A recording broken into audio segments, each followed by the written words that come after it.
Pour exécuter une tâche, nos appareils ont besoin d'être guidés avec des instructions claires et précises. Ceci passe à travers des langages de programmation qui décrivent de manière consécutive l'ensemble des actions qu'un appareil doit réaliser pour résoudre une tâche plus complexe comme afficher votre site internet préféré ou lancer une attaque dans un jeu vidéo comme Orion the Game.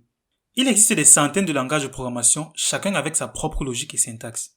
Néanmoins, pour certaines utilisations, certains langages de programmation sont plus appropriés que d'autres. Par exemple, Java, C++ ou C# pour développer des logiciels et des jeux vidéo, Kotlin ou Swift pour faire de la programmation mobile, PHP, JavaScript ou Java pour réaliser des applications web ou sites internet, ou encore Python ou R pour faire de l'intelligence artificielle et l'analyse de données. Quel que soit le langage que vous utilisez et quelle que soit l'utilisation que vous en faites, il existe des notions de base que vous devez impérativement connaître pour faire de la programmation. Dans cette vidéo, nous allons découvrir les concepts fondamentaux communs à tous ces langages de programmation.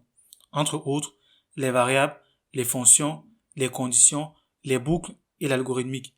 Et le tout de manière très ludique. Alors, restez jusqu'à la fin.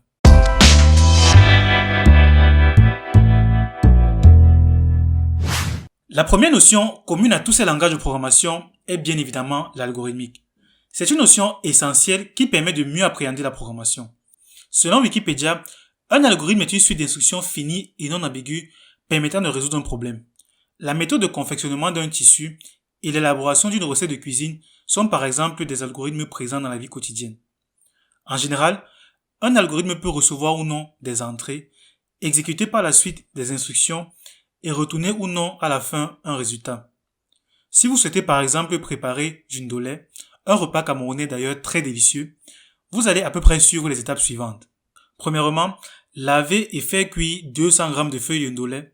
Ensuite, tremper 300 g de graines d'arachide, puis écraser avec des épices adéquates sous forme de pâte homogène. Par la suite, cuire 1 kg de viande pendant 30 minutes. Par la suite, si la viande est tendre, ajoutez la pâte précédente et laissez cuire pendant 30 minutes. Ensuite, ajoutez les feuilles de ndolé précédemment cuites, quelques écrevisses, mélangez et laissez cuire à nouveau. Par la suite, chauffez de l'huile, puis ajoutez à la préparation et laissez cuire pendant 5 minutes supplémentaires. L'étape suivante sera de préparer l'accompagnement. Et enfin, servir le plat une fois que la cuisson est terminée. Cette recette de cuisine peut être considérée comme notre algorithme. Dans ce cas, les entrées ici sont les ingrédients de la recette. Feuilles de ndolé, huile végétale, etc. Les instructions à exécuter ici seront les différentes étapes de la recette. Et le résultat à retourner sera le plat à servir à la fin. C'est ainsi que dans chaque algorithme, nous allons décrire comment résoudre le problème en utilisant uniquement des tâches simples et non ambiguës. C'est-à-dire qu'on ne pourra pas par exemple directement demander au programme de résoudre le problème. À titre d'exemple, vous ne pouvez pas simplement demander à un cuisinier de préparer du ndolé, ce n'est pas une recette. Vous devez lui expliquer chaque étape de manière très simple afin qu'il puisse les exécuter.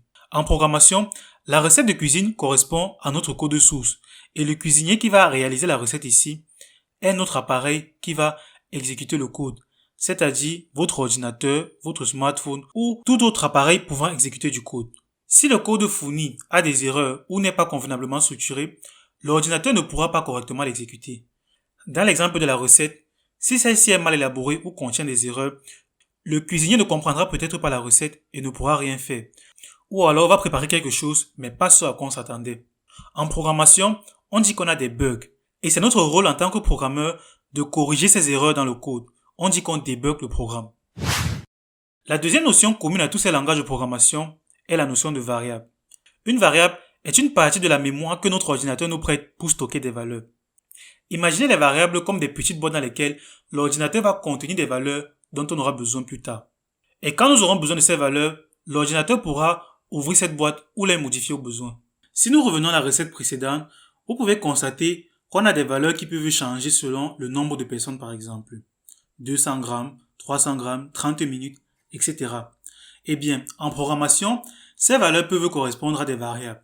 On pourrait donc définir une variable quantité ndolé qui sera égale à 200 et une autre variable temps cuisson qui sera égale à 30.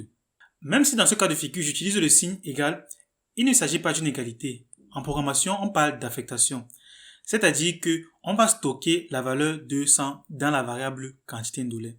Le mot quantité ndolé sera donc ici le nom de notre variable et fera référence à l'endroit dans l'ordinateur où est stockée cette valeur.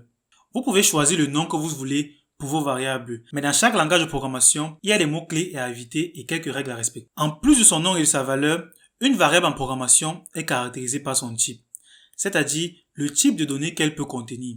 Il existe plusieurs types de données en programmation, parmi lesquels le type numérique. Ce sont des variables qui peuvent stocker des nombres entiers, positifs ou négatifs, par exemple 0, 1, -1, -2, etc.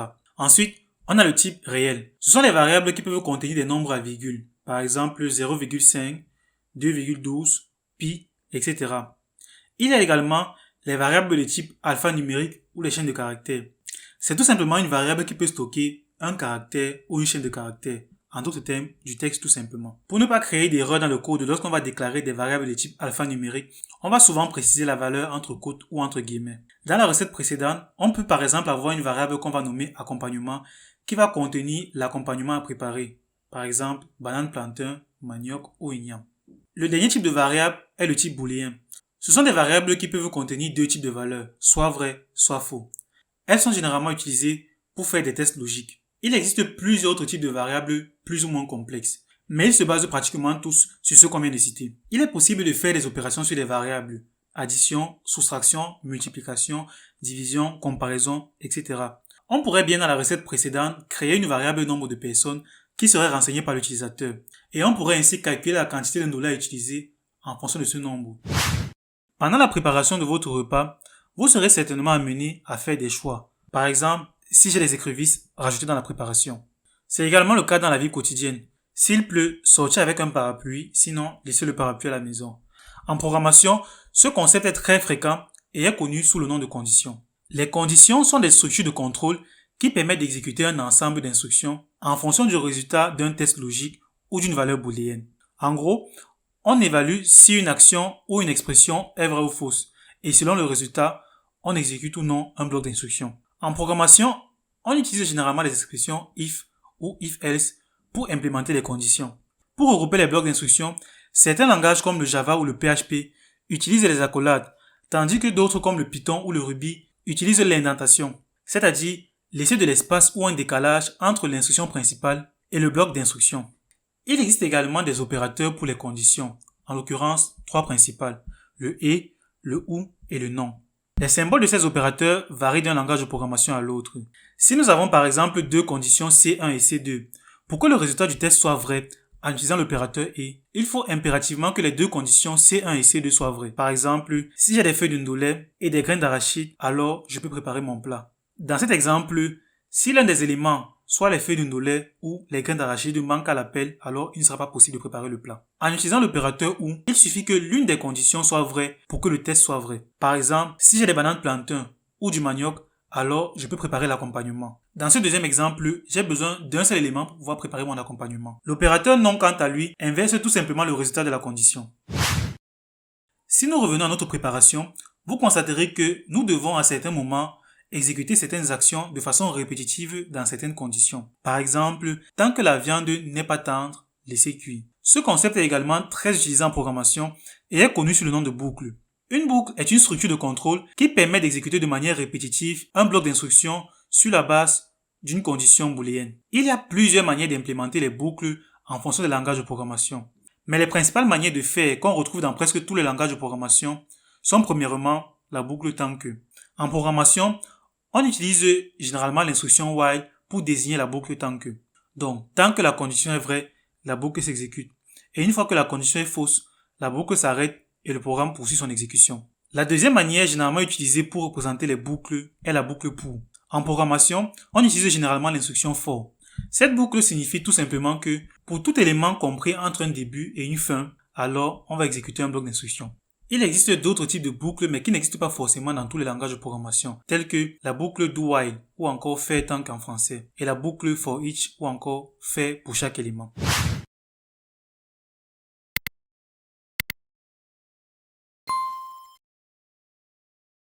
La dernière notion très importante en programmation que nous allons aborder est la notion de fonction.